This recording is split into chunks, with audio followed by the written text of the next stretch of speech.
चलिए आज बात करते हैं एक बहुत ही ज़रूरी टॉपिक पर, मल्टी फंक्शन मीटर यानी एमएफएम को सेफ्टी के साथ कैसे बदला जाए। देखिए, ये एक ऐसा काम है ना जिसमें ज़रा सी भी लापरवाही बहुत बड़ी मुसीबत बन सकती है। तो जो भी लोग पैनल्स पर काम करते हैं उनके लिए ये समझना बहुत बहुत ज़रूरी है। तो काम शुरू करने से पहले सबसे पहले एक सवाल पर आते हैं। जब भी कोई एमएफएम बदलता है तो इसमें सबसे बड़ा, सबसे जानलेवा खतरा क्या हो सकता है? अगर इसका जवाब पता है तो समझिए आधी सावधानी तो वहीं हो गई। और इसका जवाब सिर्फ एक चीज़ है, ओपन सीटी सेकेंडरी, मतलब एक खुला हुआ करंट ट्रांसफॉर्मर। बस यही एक चीज़ है जो इस पूरे काम को जानलेवा बना सकती है। अगर सीटी के सेकेंडरी वाइंडिंग खुली रह गई तो उसमें इतना हाई वोल्टेज बन सकता है कि वो खतरनाक हो। इसीलिए आज हम जो भी बात करेंगे उसका पूरा फोकस इसी एक खतरे से बचने पर होगा। कहते हैं ना, किसी भी इलेक्ट्रिकल काम में 90% तैयारी होती है और 10% असल काम। तो चलिए सबसे पहले देखते हैं कि एक सेफ वर्क जोन कैसे बनाया जाए। ये वो स्टेप्स हैं जिन्हें किसी भी कीमत पर स्किप नहीं करना है। स्टेप नंबर 1 और सबसे बेसिक स्टेप, पावर को पूरी तरह से बंद करना। जो भी इनकमर ब्रेकर है उसे ऑफ कर दें, लेकिन सिर्फ ब्रेकर बंद करने पर भरोसा नहीं करना है। टेस्टर से चेक करके 100% पक्का करें कि पैनल में कोई सप्लाई नहीं है। और हाँ, सेफ्टी ग्लव्स पहनना तो बिल्कुल नहीं भूलना है। ठीक है, पावर तो बंद हो गई। अब हम उस एक स्टेप पर आते हैं जो इस पूरे ऑपरेशन की सेफ्टी की गारंटी है। ये सबसे ज्यादा जरूरी है, इसे बिल्कुल नजरअंदाज नहीं किया जा सकता। और वो स्टेप है सीटी शॉर्टिंग। अब ये क्या है? इसका मतलब बहुत सिंपल है। मीटर से सीटी के तार निकालने से पहले सीटी के S1 और S2 टर्मिनलों को एक तार या शॉर्टिंग लिंक से आपस में जोड़ देना है। ये बस एक छोटा सा टेम्पररी कनेक्शन है जो हमें जानलेवा वोल्टेज से बचाता है। ये चेतावनी हमेशा याद रखनी है। अगर सीटी सेकेंडरी खुली रह गई तो हाई वोल्टेज बनेगा ही बनेगा। ऐसा होता क्यों है? क्योंकि एक ओपन सीटी एक अनलोडेड ट्रांसफॉर्मर की तरह काम करने लगता है और उसकी सेकेंडरी साइड पर बहुत ही खतरनाक वोल्टेज पैदा हो सकता है। इसीलिए शॉर्टिंग करना कंपल्सरी है। तो सीटी को शॉर्ट करने के ठीक बाद अगला काम है सारे तारों पर मार्किंग करना। वोल्टेज के लिए R, Y, B, न्यूट्रल, सीटी के तार सभी पर लेबल लगा दें। और एक बहुत अच्छी आदत है कि कनेक्शन खोलने से पहले अपने मोबाइल से एक फ़ोटो खींच ली जाए। इससे बाद में कोई कन्फ्यूजन नहीं रहे। चलिए, तैयारी वाला हिस्सा पूरा हो गया। अब आते हैं असली काम पर, यानी पुराने मीटर को पैनल से बाहर निकालना और उसकी जगह पर नया मीटर फिट करना।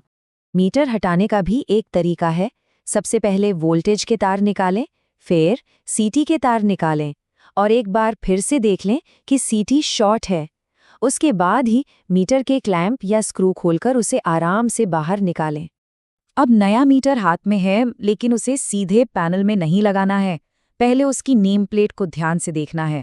Voltage rating, current input, frequency सब कुछ सिस्टम से मैच होना चाहिए। और सबसे ज़रूरी चीज़, सीटी रेशियो की सेटिंग, वो बिल्कुल वैसी ही होनी चाहिए जैसे पुराने मीटर में थी। इस बात को हल्के में मत लीजिएगा। अगर सीटी रेशियो की सेटिंग ज़रा सी भी गलत हो गई तो मीटर तो ऑन हो जाएगा, डिस्प्ले भी दिखाएगा, लेकिन उसकी हर रीडिंग, मतलब करंट, पावर, एनर्जी, सब कुछ पूरी तरह से गलत होगा। इसलिए इसे डबल चेक करना बहुत ज़रूरी है। ओके, तो अब हम वायरिंग वाले स्टेज पर आ गए हैं। यहाँ पर पूरा ध्यान और एक्यूरेसी चाहिए, क्योंकि एक गलत कनेक्शन का मतलब है सारी मेहनत पर पानी फिर जाना। वोल्टेज का कनेक्शन तो काफी सीधा साधा होता है। जैसा कि स्लाइड में दिख रहा है, R फेज को L1 पर, Y फेज को L2 पर, B फेज को L3 पर और न्यूट्रल के तार को N टर्मिनल पर कनेक्ट कर देना है। इसी तरह करंट के लिए R फेज वाली सीटी जाएगी I1 टर्मिनल्स पर, Y फेज की सीटी जाएगी I2 पर और B फेज की सीटी I3 पर। लेकिन यहाँ एक और चीज़ है जिसका बहुत ध्यान रखना होता है। अब आते हैं सीटी कनेक्शन की सबसे ज़रूरी बात पर, और वो है पोलैरिटी। ये सुनने में छोटा सा शब्द लगता है पर बहुत क्रिटिकल है। नियम सीधा है, सीटी का S1 वाला तार जाएगा मीटर के पॉजिटिव प्लस टर्मिनल पर और S2 वाला तार जाएगा नेगेटिव माइनस पर। अगर ये कनेक्शन बस ज़रा सा भी उल्टा हो गया ना तो मीटर तो चलेगा, लेकिन पावर फैक्टर और पावर की जो रीडिंग आएगी वो बिल्कुल गलत होगी। बिल्कुल। अच्छा, सारी वायरिंग डबल चेक हो गई, सब कुछ अपनी जगह पर है। अब हम आते हैं आखिरी और सबसे अहम पड़ाव पर, सिस्टम को सेफ्टी के साथ दोबारा चालू करना। अब पावर ऑन करने का सही सीक्वेंस समझना बहुत ज़रूरी है। सबसे पहला और सबसे ज़रूरी काम, सीटी पर जो शॉर्टिंग लिंक लगाया था उसे हटाना है। अगर वो लगा रह गया तो मीटर में करंट ही नहीं जाएगा। लिंक हटाने के बाद मीटर में CT/PT रेशियो को सेट करें और उसके बाद ही मेन सप्लाई ऑन करें। सप्लाई ऑन करते ही काम खत्म नहीं हुआ। मीटर के डिस्प्ले पर देखें वोल्टेज, करंट, पावर क्या सब ठीक आ रहा है। और सबसे बढ़िया तरीका है कि एक क्लैंप मीटर से तीनों फेज का करंट मापें और उसे मीटर की रीडिंग से मैच करें। इससे 100% कंफर्म हो जाएगा कि काम बिल्कुल सही हुआ है। चलिए एक बार फटाफट इस पूरी प्रोसेस को एक छोटी सी सेफ्टी चेकलिस्ट के तौर पर रिवाइज कर लेते हैं। इसे एक मेंटल चेकलिस्ट की तरह सोचिए जो हर बार इस काम को करते हुए दिमाग में रहनी चाहिए।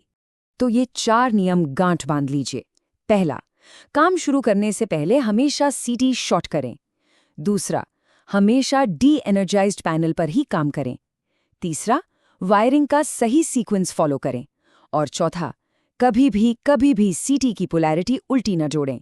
ये 4 बातें सेफ्टी और काम की एक्यूरेसी दोनों की गारंटी हैं। तो इस पूरी बातचीत के बाद एक सवाल खुद से पूछना बनता है, वो कौन सा एक सेफ्टी चेक है जिस पर अब से हमेशा डबल ध्यान दिया जाएगा? क्योंकि इसका जो जवाब है ना, वही अपनी और अपने साथ काम करने वालों की सेफ्टी की गारंटी है।